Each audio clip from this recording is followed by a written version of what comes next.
Salut les geeks lumineux, j'espère que vous allez bien. C'est la troisième vidéo de ma série Tokyo Story. J'espère que vous avez vu les deux précédents épisodes, que vous avez kiffé ou pas. Dites-moi dans les commentaires si ça vous a plu. Ces choix esthétiques, artistiques, tournés full noir et blanc. Prendre le risque justement d'avoir une image qui soit pas hyper corrigible après en post-production. Ce choix aussi de l'anamorphique avec ces images du Laowa nanomorphe, je reviendrai dessus, j'en parlerai. Dans cette vidéo-là, j'ai pas du tout envie de vous parler de technique, mais plutôt de vous partager, de vous témoigner mon expérience de ce voyage, de cette aventure humaine assez incroyable qu'on a vécu tous ensemble à Tokyo, au Japon. C'est parti.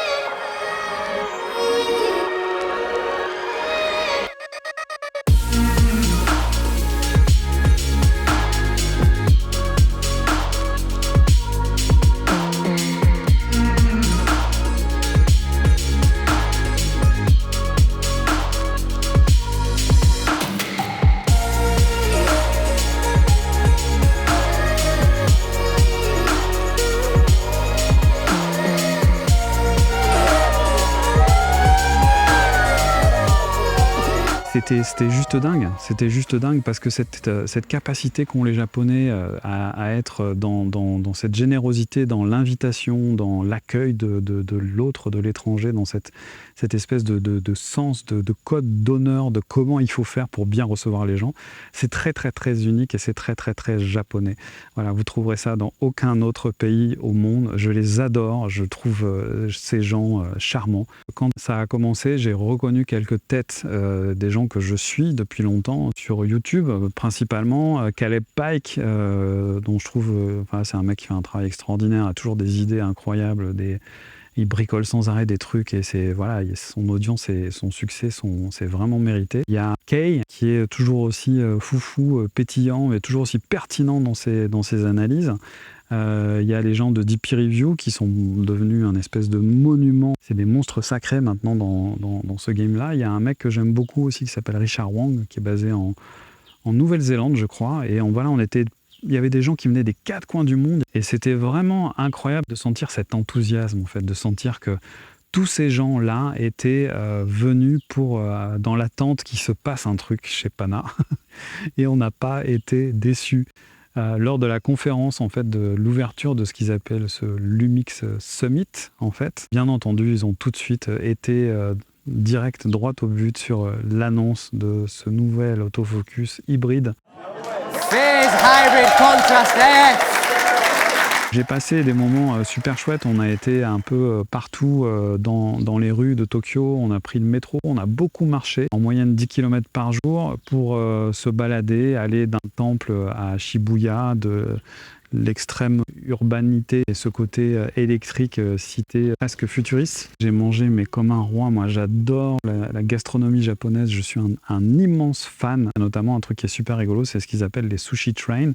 Donc en fait c'est des restos où tu peux manger tout seul et t'es en face de toi, tu as un tapis roulant comme ça et tu commandes sur une tablette tactile ce que tu veux et quelques minutes après tu as ta commande qui arrive directement, qui est livrée devant ton nez. C'est très ludique et c'est pas cher. Le truc qui est hallucinant c'est que c'est pas cher. On a mangé pour à peine une dizaine d'euros par tête de pipe et on a bien mangé, hein. On ne s'est pas privé. Voilà, c'était une expérience absolument géniale. Pour vous remettre un petit peu dans le contexte, il y a un préambule à ce voyage au Japon, ça se passe en 2010, décembre 2010, il y a 12 ans.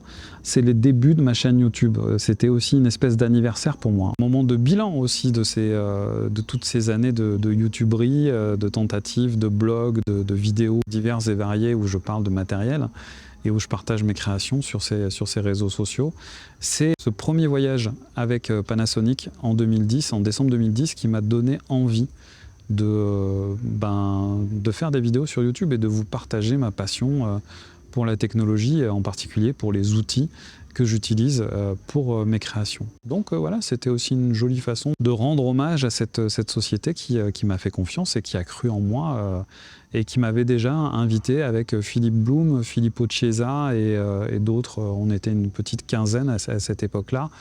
Et cette année, donc, quand je suis de nouveau réinvité à cet événement à Tokyo, ce coup-ci, la première fois c'était à Osaka et on avait été à Kyoto. Et là, on est 80 à avoir été invités par Panasonic. C'est un honneur, c'est déjà, c'est une grande fierté pour moi. Je me dis, bah merde, quand même, je fais partie des 80 bonhommes qui sont invités par cette énorme société à l'autre bout du monde, reçu comme un roi. Je dévisse mon filtre ND. Ah, voilà. Et ils sont pas mal ces petits objectifs là, ce petit 24 mm, il me plaît bien, là, 24-1.8. Toute cette petite gamme d'objectifs là de chez Panasonic là. Donc il y a 18, 24, 35, 50 et 85. Ils valent tous moins de 1000 balles. Et franchement, aux petits oignons. J'espère que vous avez apprécié cette vidéo, elle est à présent terminée. Si vous aimez ce type de contenu, un peu plus témoignage, un peu moins technique, et où je vous partage un peu des petites choses de ma vie de geek lumineux, dites-le moi dans les commentaires. Si vous avez envie, bien entendu, de soutenir mon travail, n'oubliez pas le pouce, les likes, les partages, et puis bien entendu les liens d'affiliation avec IPLN si vous voulez commander ce boîtier ou toute autre chose.